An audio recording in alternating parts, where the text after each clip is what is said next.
Hi, and welcome to another Harry's Hobbies video. And once again, I'm still in the process of working on the Doc Holliday's Apothecary building, which I have at, this is about, I want to say about 90% complete. But in order to continue on, I need to get it mounted to the diorama base before I start with the other processes. And what I've got here is this is just a piece of the pink extruded insulation foam, and I have marked off actually two buildings. This is a 4-inch square for the saloon that I'll be ordering for this particular diorama, and then Doc's is going to sit just pretty close next to the saloon right here, and I've cut a small indentation here for the wire, and there will be another one cut for this building after it's built, of course, and I've got the wires in, and the wires will actually run along the foam here to a small little outbuilding that I'll build and add to the diorama, so that I can put a little switch in and we can turn the lights off and on the diorama itself. So I am going to mount the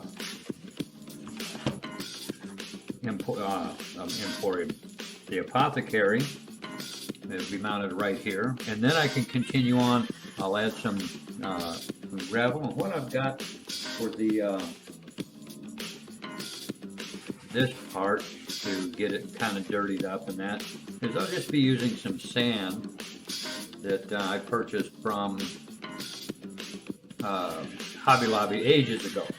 So I've had this stuff a long time. I actually got 2 jars of it, and that'll be added on. So the way I'm going to do this is, all I'm going to do is shoot hot glue right around the edge, and I'm not going to be concerned with it pushing out, because that's kind of what I want it to do. And I just make sure that it's lined up, and that's in place. And then once again, we take our battery, and I can't stress this enough when you're working with LEDs and, well, really any kind of lighting. When you're working with any kind of lighting, you want to test and retest as often as possible, because you never know when you're gonna mess up and accidentally cut a wire, or cut into one of the lights itself, or accidentally bend one and break it. And I can see that I've got the lights are working on both the top and the bottom floor, and the actual street scene will be out on this part. So now that we have that done, my next step, well, the step is to unplug the glue gun so that it can start cooling down, because I won't be needing that. And we set that off to the side and let it cool off. And now we have this is firmly down, and I simply take Elmer's glue, and we get a good right around the building. And this is where I'm going to be working. And we get this spread around.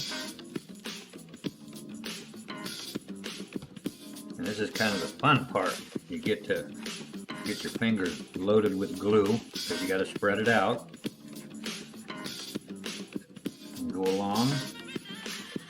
And I haven't added steps on the back of this, or right on the front for the porches as yet, because I wanted to wait until it was mounted on here and we had the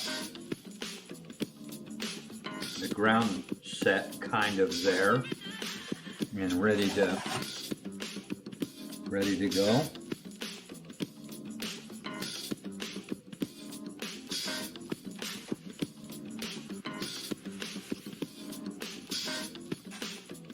And then what I'll do from here, I'm going to make sure that I get this spread out kind of nice and neat. Well, not really neat, but You get the idea. And then we just take our sand and sprinkle it liberally over the glue. And yes, this is a very bright green, but it won't stay that way.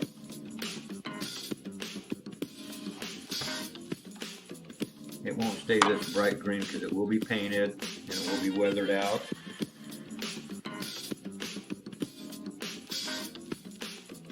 And you want to make sure that you have another something underneath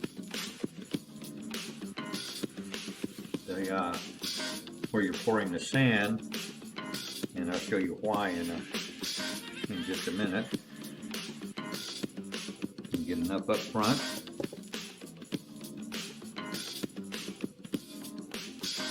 And then I go around and I tap that with my fingers.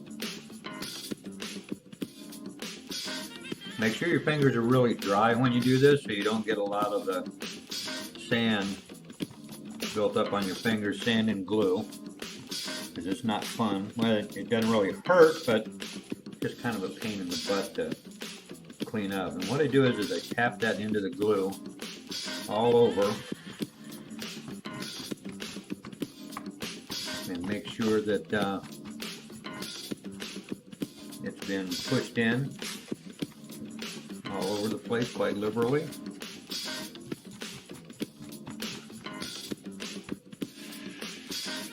And then this is why you want to have something underneath, because now I take this and we tip it up and we bounce off the excess.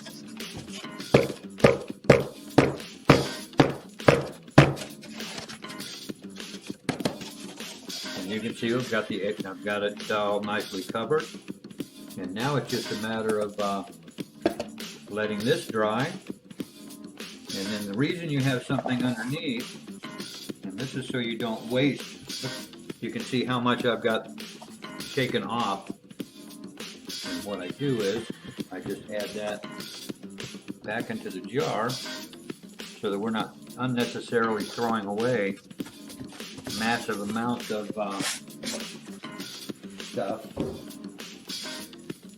And we put the cap back on that.